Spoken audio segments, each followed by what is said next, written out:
Welcome back to episode 5 of Advice from an Endearing Empath, guys. We are really at episode 5. I'm so excited.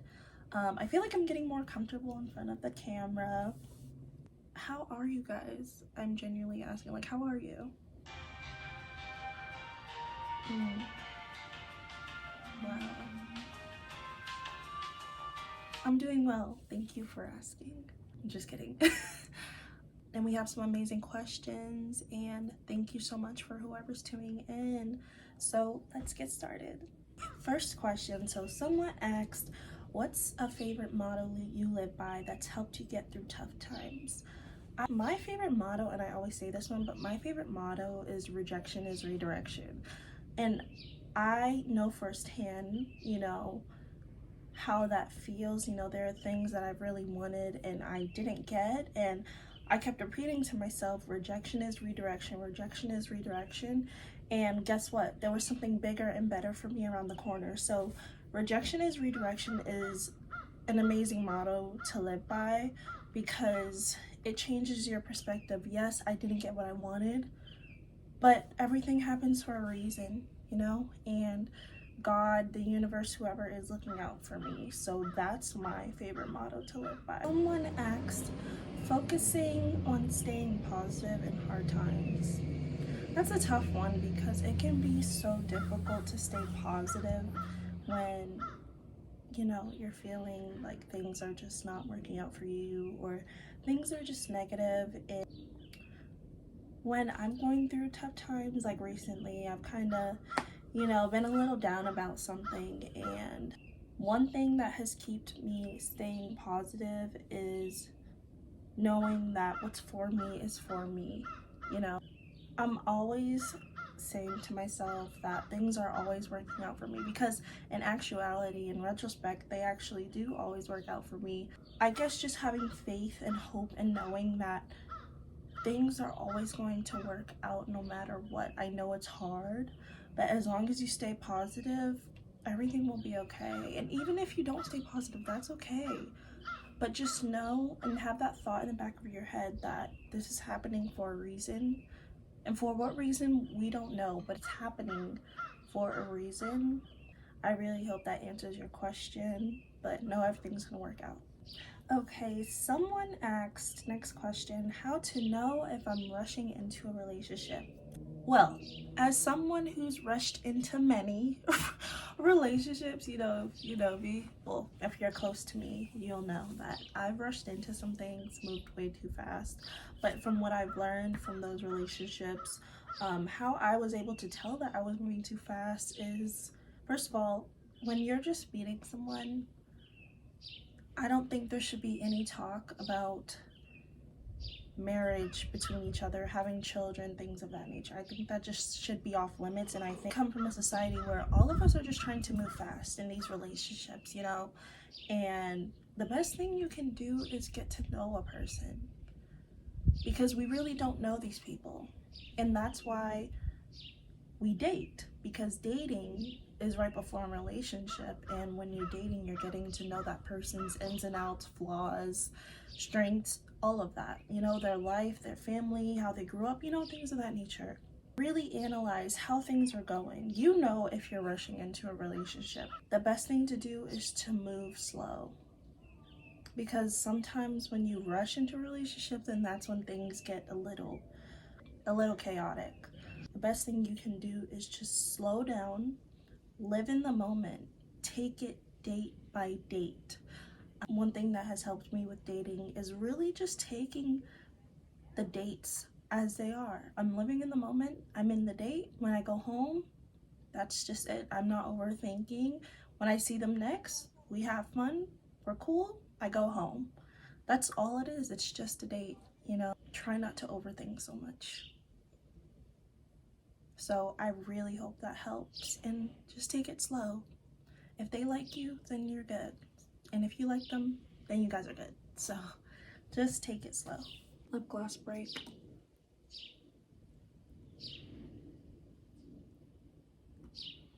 How do I look?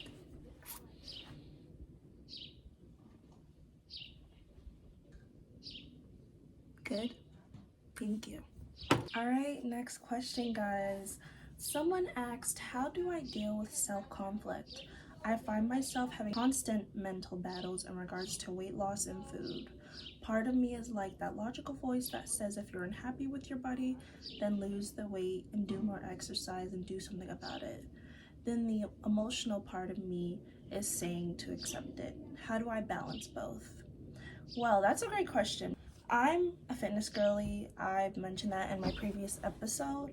One thing I definitely struggled with when I first started working out was being content with how my body looks, but knowing that I have a goal in my head.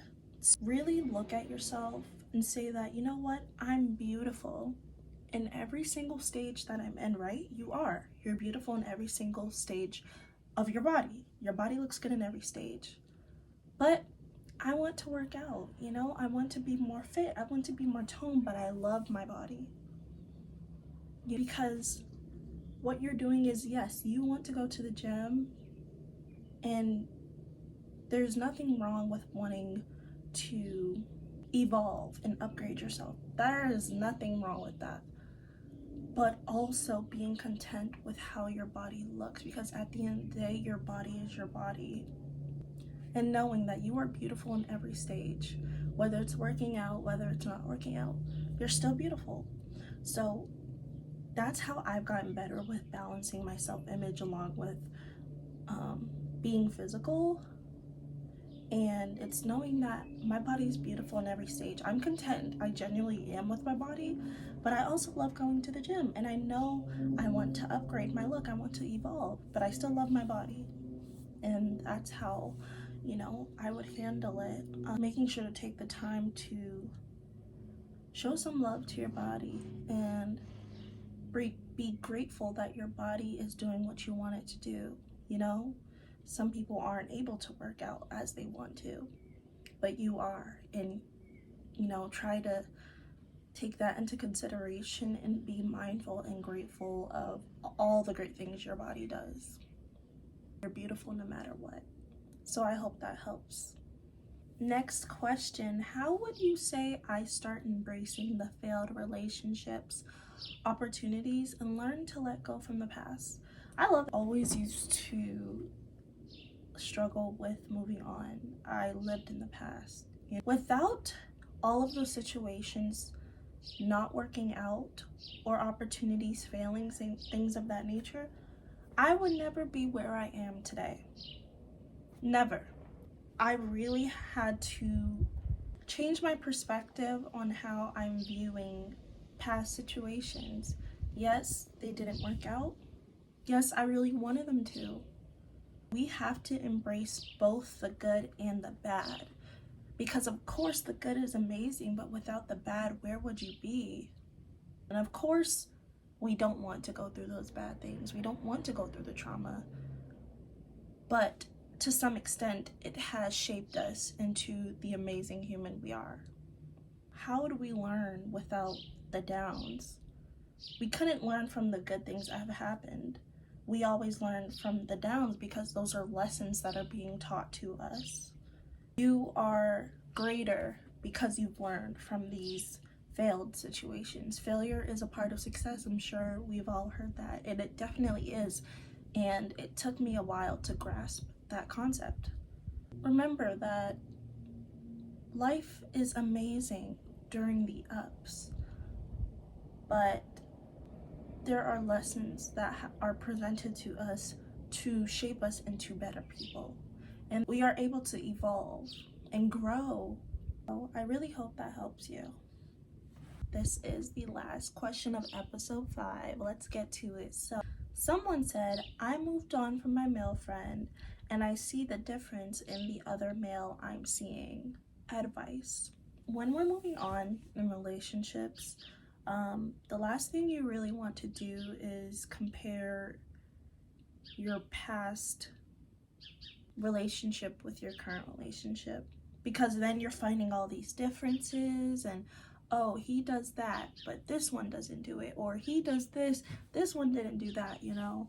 And I feel as though it really robs you of the opportunity of getting to know your current person.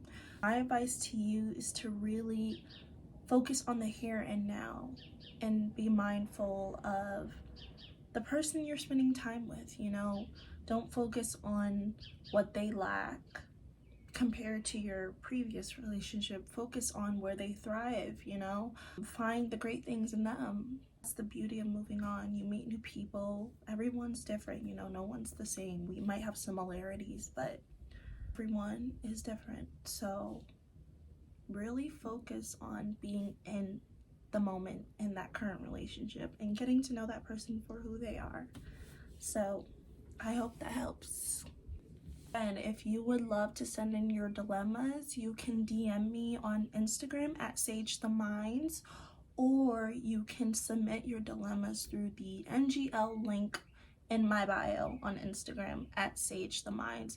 Make sure to follow SageTheMinds actually, because I post a lot of mental health content on self-love, healing, self-confidence, personal growth, things of that nature that can really help you if you need it. Provide you with some guidance and some tips. Alright guys, that was the last question of episode 5 of Advice from an Endearing Empath. I'm just so grateful that I even have the opportunity to do this. So tune in Saturdays for Advice from an Endearing Empath. I will see you guys next Saturday. Bye.